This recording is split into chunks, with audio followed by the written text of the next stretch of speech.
Hi, this is CA Jyoti Deshwal and I welcome you all again back to our YouTube channel that is CA Inter by विश्वास CA। आज इस class के अंदर we are going to start with a revision series for CA Inter Audit। सितंबर 2025 में आपका exam है या अगर आने वाले अटेम्प्ट के अंदर भी आपका पेपर है तो भी आप इस रिविजन सीरीज को रेफर कर सकते हो। हमारा मेन फोकस होगा कम टाइम के अंदर चीजों को लर्न करना और रिवाइज करना, ठीक है। सो मेरी कोशिश ये होगी जितना कम टाइम हो सके उतने कम टाइम में सारे कंसेप्ट रिवाइज कराना। और शेड्यूल कम्युनिटी पोस्ट के ऊपर हमने डाल दिया तो आप उसको प्लीज देखते रहना। ये नोट्स आप डेफिनेटली इनको भी ले सकते हो, तो मैं इसको ओपन करा दूंगी। सो आपने टीम को एक बार रीच आउट कर लेना कि कैसे आप इनको डाउनलोड कर पाओगे। अगर आपको नहीं मिल रहे हैं ये नोट्स तो आप एक बार कमेंट सेक्शन में कमेंट डाल देना। हो सकता है मैं इसको टेलीग्राम चैनल पे ओपन करा दूं या ऐप के ऊपर भी मैं इसको अपलोड करने को बोलूंगी, बट वो एक बार मुझे देखना पड़ेगा कि कैसे ये नोट्स आपको मिल सकते हैं। आपके पास किसी और टीचर का मटेरियल आप उसको भी रेफर करोगे तो भी चलेगा, और आप मेरे ही स्टूडेंट हो तो आपके पास तो ऑलरेडी ये बुक होगी, आप उसको ओपन करो। जो चार्ट्स हमने क्लास के अंदर बनाए हैं उसको भी ओपन करो। जो भी मटेरियल आपको सही लगता है आप उसको यूज करोगे, ये सारा मटेरियल आपको मिल जाएगा।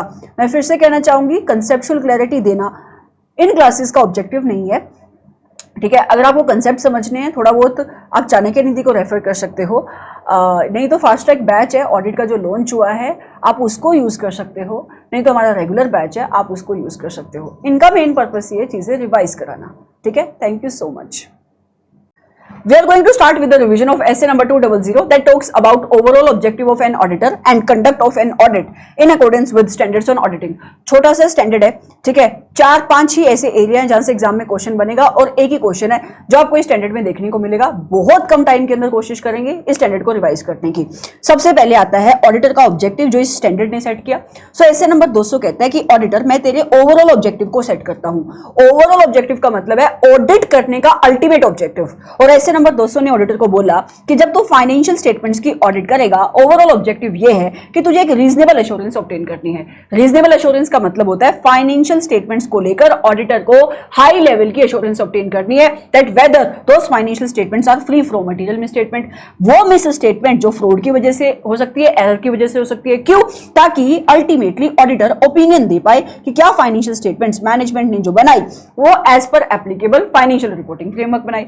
दूसरा ऑब्जेक्टिव ऐसे दोस्तों ने सेट किया कि जब आपको ये एश्योरेंस मिल जाएगी ऑडिटर आपको रिपोर्ट कर देना है एंड उस रिपोर्ट को कम्युनिकेट करोगे कैसे? As per assess. उस रिपोर्ट के अंदर क्या कम्युनिकेट करोगे? जो भी आपको फाइंडिंग्स मिली, ठीक है। ये नोट बहुत इंपॉर्टेंट है, इसके ऊपर आप रेफरेंस डाल लो एसे नंबर 705 की। इस सिंपल सी बात कहता है कि बहुत सारी ऐसी सिचुएशन होगी जहां पे आप रीजनेबल एश्योरेंस ऑब्टेन नहीं कर पाओगे, मतलब जहां पे आपको एविडेंसेस नहीं मिलेंगे। और हमने पढ़ा है 705 के अंदर कि जहां पे ऑडिटर को एविडेंसेस नहीं मिलते वहां पे ऑडिटर या तो क्वालिफाइड ओपिनियन देगा या तो वो डिस्क्लेमर इशू करेगा। तो ये पॉइंट कहता है कि जहां पे आपको एश्योरेंस नहीं मिली एंड ऑडिटर को लगता है कि क्वालिफाइड ओपिनियन देना भी सफिशिएंट नहीं है तो उस सिचुएशन में आप क्या इशू करोगे? जैसे मैंने आपको बताया, या तो आप डिस्क्लेमर इशू करोगे या तो आप एंगेजमेंट से विथड्रॉ करने का भी सोच सकते हो अगर विथड्रॉल करने के लिए लॉ रेगुलेशन परमिट करते हैं तो, ठीक है। अब इन दो ऑब्जेक्टिव को मीट करना है तो ऑडिटर को किन रिक्वायरमेंट के साथ कंप्लाई करना पड़ेगा? अच्छा, ये वाला सबसे पहले आता है एथिकल रिक्वायरमेंट के साथ उसको कंप्लाई करना पड़ेगा। इसके ऊपर आप रेफरेंस डाल दो चैप्टर नंबर 11 की, डिटेल में ये वहां पे डिस्कस होगा। ये सिंपल सा कहता है, देख ऑडिटर तेरे को रीजनेबल एश्योरेंस ऑब्टेन करनी तो तुझे काम करना पड़ेगा, लेकिन जब तू काम करेगा ना तो जितने भी fundamental principle of ethics code of ethics ने प्रिस्क्राइब करे हैं वो कौन कौन से हैं? Integrity, objectivity, professional competence, due care, confidentiality, professional behaviour and independence, तुझे उनके साथ कंप्लायंस करना है। इसका सिंपल सा मतलब ऐसे 200 में यहां पे होने का ये है। ऑल्दो इन फंडामेंटल प्रिंसिपल की डिस्कशन चैप्टर नंबर 11 के अंदर डिटेल में होगी। समझ में आ रहा है? तो यहां से इस रिक्वायरमेंट के ऊपर क्वेश्चन नहीं बनेगा। दूसरा ऐसे नंबर 200 कहता है auditor through out the audit तुझे प्रोफेशनल स्केप्टिसिज्म के एटीट्यूड को मेंटेन करना पड़ेगा। दैट मींस ऑडिटर को एक ऐसा एटीट्यूड मेंटेन करना पड़ेगा जिसके अंदर क्वेश्चनिंग माइंड हो, जिसके अंदर ऑडिटर अलर्ट है उन सारी कंडीशंस को लेकर जो इंडिकेट करे कि हाँ फाइनेंशियल स्टेटमेंट के अंदर मटेरियल मिसस्टेटमेंट हो सकती है वेदर ड्यू टू फ्रॉड और ड्यू टू एरर। इसका मतलब है ऑडिटर अलर्ट रहेगा, क्रिटिकल असेसमेंट करेगा ऑडिट एविडेंस की, ठीक है। अच्छा, ऑडिटर की रिस्पॉन्सिबिलिटी क्या है? जैसे मैंने आपको बताया ऑडिटर की रिस्पॉन्सिबिलिटी है कि उसको प्रोफेशनल स्केप्टिसिज्म का एटीट्यूड मेंटेन करते हुए ऑडिट की प्लानिंग करनी है, ऑडिट को परफॉर्म करना है। एग्जाम में क्वेश्चन बनते हैं इस पॉइंट नंबर 2 और पॉइंट नंबर 3 के ऊपर। पॉइंट नंबर 2 क्या है कि मैम आपने ये तो बोल दिया कि ऑडिटर को अलर्ट रहना है और अलर्ट रहना है कि इन चीजों को लेकर आप मुझे उनके एग्जाम्पल दे पाओगे कि तब मैं बोलूंगा कि yes auditor is maintaining the attitude of professional scepticism. तो क्वेश्चन एग्जाम में ये आता है कि आप एक्सप्लेन करो meaning of professional scepticism and example of दो सिचुएशन जो इंडिकेट करिए कि yes auditor is maintaining the attitude of professional scepticism. तो सबसे पहले कहता है सुन, अगर ऑडिटर अलर्ट है कॉन्ट्राडिक्टरी ऑडिट एविडेंसेस को लेकर, he is maintaining the attitude of professional scepticism. मतलब सेम आइटम की टेस्टिंग करने के लिए अगर ऑडिटर ने दो डिफरेंट टाइप के प्रोसीजर परफॉर्म करे और सेम आइटम के ऊपर दो डिफरेंट प्रोसीजर से उसको दो डिफरेंट एविडेंसेस मिल रहे हैं, तो अब उसको अलर्ट होना पड़ेगा, उसका दिमाग चलना चाहिए कि ऐसा क्यों। So this being alert to contradictory audit evidences is maintaining the attitude of professional skepticism। दूसरा, आपको पता है ना मैनेजमेंट आपको डिफरेंट टाइप की इंफॉर्मेशन देती है ना, मैनेजमेंट से आप इंक्वायरी करते हो, मैनेजमेंट आपको रिस्पॉन्स देती है। अगर ऑडिटर अलर्ट है कि कोई इंफॉर्मेशन जो मैनेजमेंट ने आपको दी या कोई इंक्वायरी जो ऑडिटर ने मैनेजमेंट से करी और उसका रिस्पॉन्स ऑडिटर को रिलायबल नहीं लगता है, सो auditor is maintaining the attitude of professional scepticism. तो दूसरे पॉइंट पे वही लिखा हुआ है कि अगर ऑडिटर अलर्ट है उन इंफॉर्मेशन को लेकर that is bringing into question, that means जिसकी वजह से क्वेश्चन अराइज हो रहा है कि हो सकता है डॉक्यूमेंट और जो रिस्पॉन्स है इंक्वायरी के वो रिलायबल नहीं है। अगर ऑडिटर अलर्ट है उन सारी कंडीशन को लेकर जो फ्रॉड इंडिकेट कर रहे हैं, तो भी क्या हुआ, he is maintaining the attitude of professional scepticism. या ऑडिटर उन सारे सर्कमस्टांसेस को लेकर अलर्ट है जब वो ऑडिट कंडक्ट कर रहा है जो ये सजेस्ट करते हैं, जहां पे उसको लगता है कि हाँ यहां मुझे कुछ एडिशनल प्रोसीजर परफॉर्म करनी चाहिए in addition to the requirement of SAs, तो भी वो क्या मेंटेन कर रहा है, प्रोफेशनल स्केप्टिसिज्म का एटीट्यूड। बट मैम आप मुझे ये बताओ कि प्रोफेशनल स्केप्टिसिज्म का एटीट्यूड मेंटेन करने से क्या हो जाएगा, अगला क्वेश्चन जो एग्जाम में बनेगा। तो जब आप प्रोफेशनल स्केप्टिसिज्म का एटीट्यूड मेंटेन करते हो तो ये तीन चीजों का रिस्क कम हो जाता है। नंबर वन, आप रिड्यूस करते हो risk of overlooking the unusual transaction, unusual circumstances, क्योंकि आप प्रोफेशनल स्केप्टिसिज्म का एटीट्यूड मेंटेन कर रहे हो, इसका मतलब ही क्या हुआ, आप अलर्ट हो। तो अगर कोई अनयूजुअल सर्कमस्टांसेस आपके सामने आएगा तो आप उसको ओवरलुक इग्नोर नहीं करोगे। दूसरा, आपको पता है ना ऑडिटर जो भी ऑडिट ऑब्जर्वेशन उसको मिलती है, ऑडिट एविडेंसेस उसको मिलते हैं, उसके बेसिस पे कंक्लूजन ड्रॉ करता है, ये हमने फ्लो ऑफ ऑडिट में सीखा है। तो जब वो कंक्लूजन ड्रॉ कर रहा है वो अगर if is maintaining the attitude of professional scepticism, वो एक रिस्क कम हो जाता है कि वो हर एक कंक्लूजन को सेम नजर से ना देखे। So he reduces the risk of over generalising when drawing conclusion from the evidences from observation। also auditor planning के टाइम पे एनटीई ऑफ ऑडिट प्रोसीजर डिसाइड करता है, और एनटीई ऑफ ऑडिट प्रोसीजर क्या रहेगा ये डिसाइड करने के लिए ऑडिटर अजम्पशन लेता है, जैसे कि रिस्क कितना है। सो ऑडिटर कहीं इनएप्रोप्रिएट अजम्पशन ना ले while he is deciding the anti of audit procedure, या जब वो रिजल्ट इवेल्युएट कर रहा है जो एविडेंसेस उसको मिले कहीं वो गलत अजम्पशन ना ले। If is maintaining the professional scepticism का एटीट्यूड, ये रिस्क आपका कम हो जाता है। तो ये दो क्वेश्चन है जो एग्जाम में बनेंगे। चलो आगे आता है प्रोफेशनल जजमेंट। ये बहुत सिंपल सा क्वेश्चन है। प्रोफेशनल जजमेंट का मतलब होता है application of training, knowledge, experience. तो ऑडिटर जब अपनी नॉलेज, एक्सपीरियंस, एक्सपर्टीज को यूज करता है ऑडिट के डिसीजन लेने में, इसको आप कहते हो प्रोफेशनल जजमेंट। सो ऑडिटर जब अपनी ट्रेनिंग, नॉलेज, एक्सपीरियंस यूज कर रहा है, giving consideration to requirement of accounting standards, auditing standard, ethical requirement, so that वो इन्फॉर्म्ड डिसीजन ले पाए about the audit during the course of audit engagement, इसको आप क्या कहते हो, जजमेंट।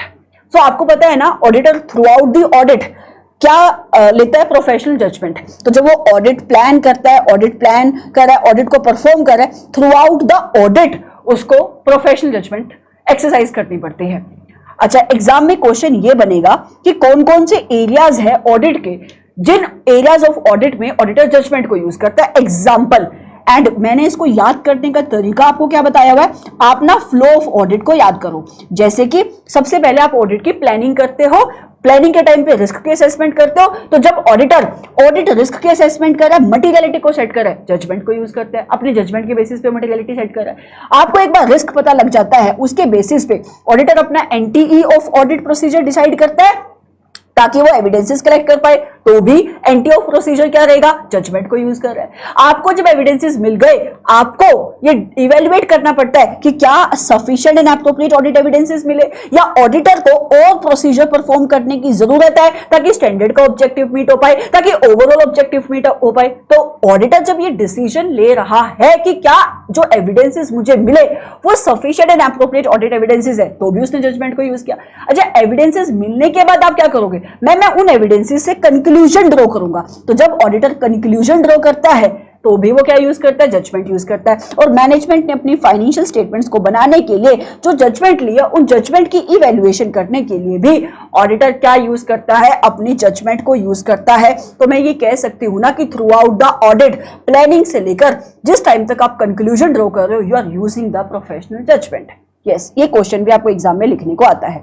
अच्छा, sufficient and appropriate audit evidence and audit risk, इसके ऊपर आप डाल दो, रेफर करेंगे एसे नंबर 500 जो बात करता है sufficient and appropriate audit evidence की, एंड ऑडिट रिस्क के लिए आप रेफरेंस डाल दो एसे नंबर 315 की।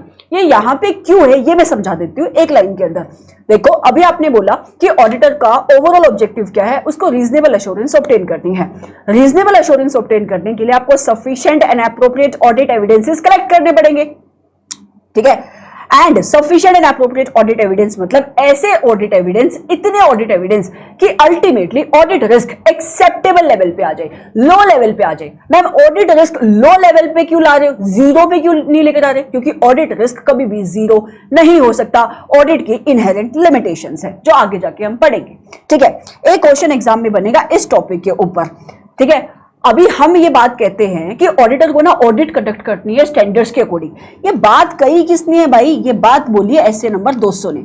सो एसे नंबर 200 कहता है, सुन ऑडिटर, जब तू ऑडिट करेगा तुझे ना सारे स्टैंडर्ड्स के साथ कंप्लाई करना है, लेकिन वो सारे स्टैंडर्ड जो तेरी ऑडिट के लिए रेलिवेंट है, मतलब जो स्टैंडर्ड तेरी ऑडिट के लिए रेलिवेंट नहीं है तो उस स्टैंडर्ड के साथ तुझे कंप्लाई नहीं करना। नहीं, जैसे कि अभी जिस एंटिटी की तुम ऑडिट करने के लिए जा रहे हो वहां पे इंटरनल ऑडिट फंक्शन नहीं है तो तुझे ऐसे नंबर 610 अप्लाई नहीं करना, क्योंकि जब वहां पे इंटरनल ऑडिटर ही नहीं है तो उसके काम को कैसे यूज करेगा। आगे वो बता भी रहा है कि कौन सा स्टैंडर्ड तेरी ऑडिट के लिए रेलिवेंट होगा, वो स्टैंडर्ड ऑडिट के लिए रेलिवेंट होगा जब उस स्टैंडर्ड के अंदर जो सर्कमस्टांसेस है वो तेरी ऑडिट में प्रेजेंट है। एंड सिर्फ इतना ही नहीं, ऑडिटर को ना पूरे स्टैंडर्ड के सारे टेक्स्ट की अंडरस्टैंडिंग होनी चाहिए। जो स्टैंडर्ड का एप्लीकेशन पार्ट है उसकी, एक्सप्लेनेटरी पार्ट है उसकी, तेरे को स्टैंडर्ड ऑब्जेक्टिव क्या सेट कर रहा है ये पता होना चाहिए, उस ऑब्जेक्टिव को मीट करने के लिए क्या रिक्वायरमेंट अप्लाई करनी है ये पता होना चाहिए। एंड जब आप रिपोर्ट बनाओगे ना, उस रिपोर्ट के अंदर आप ये लिखते हो कि मैंने कंप्लाई किया है स्टैंडर्ड्स के साथ, we have conducted the audit as per standards, ये लाइन तब तक नहीं लिखोगे, that means you will not represent the compliance with the standard unless आपने एक्चुअल में कंप्लायंस किया है। एंड ये बात क्या है सुनना, ये कहते हैं सुन ऑडिटर, जो ओवरऑल ऑब्जेक्टिव ऑडिटर के ऊपर ऐसे नंबर 200 ने सेट किया ना, उसको अचीव करने के लिए तेरे को ये इंश्योर करना पड़ेगा कि हर एक स्टैंडर्ड जो एक ऑब्जेक्टिव सेट करता है तो उसको अचीव कर रहा है। जैसे कि ऐसे नंबर 300 ने तेरे ऊपर ऑब्जेक्टिव क्या सेट किया, ऑडिट को प्लान कर। ऐसे नंबर 220 ने ऑब्जेक्टिव क्या सेट किया, ऑडिट के अंदर क्वालिटी को मेंटेन कर। Right, so in order to achieve the overall objective, auditor को ना हर एक ऑब्जेक्टिव जो स्टैंडर्ड ने लगाए हैं उसको कंसिडर करना है ऑडिट प्लान करते वक्त, ऑडिट परफॉर्म करते वक्त, एंड आपको स्टैंडर्ड के बीच में अगर कोई इंटर रिलेशनशिप है उसको भी कंसिडर करना है।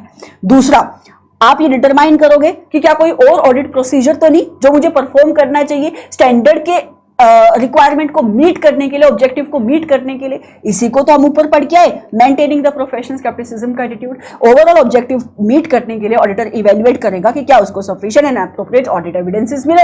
इतने ऑडिट एविडेंसेस मिले कि ऑडिट रिस्क लो लेवल पे आ गया है, एंड आपको कंप्लाई करना पड़ेगा रिक्वायरमेंट के साथ, each of the requirement of the standard.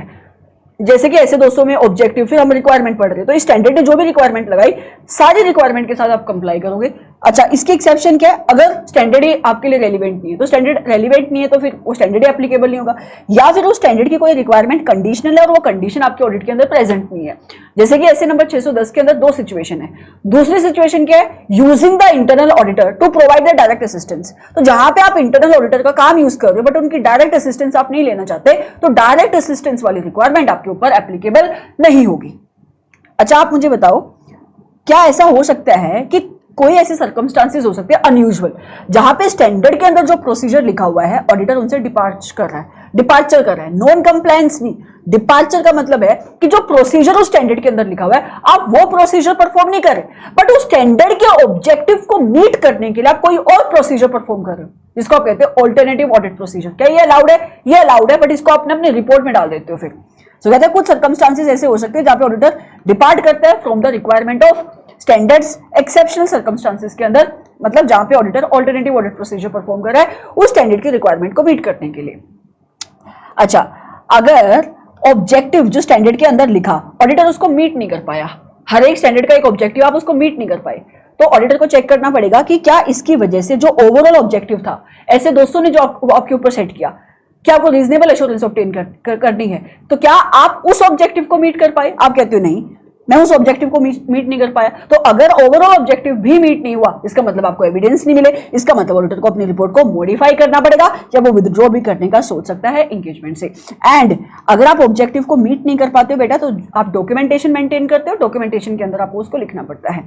चलो, अभी मैंने आपको बोला ना कि ऑडिट के अंदर आपको रीजनेबल एश्योरेंस ऑब्टेन करनी है। दैट मींस ऑडिटर कितनी भी अच्छी ऑडिट परफॉर्म कर ले, वो 100% एश्योरेंस नहीं दे सकता, और उसका रीजन क्या है? ऑडिट की कुछ इनहेरेंट लिमिटेशंस है जिसको ऑडिटर कभी भी रिमूव नहीं कर सकता।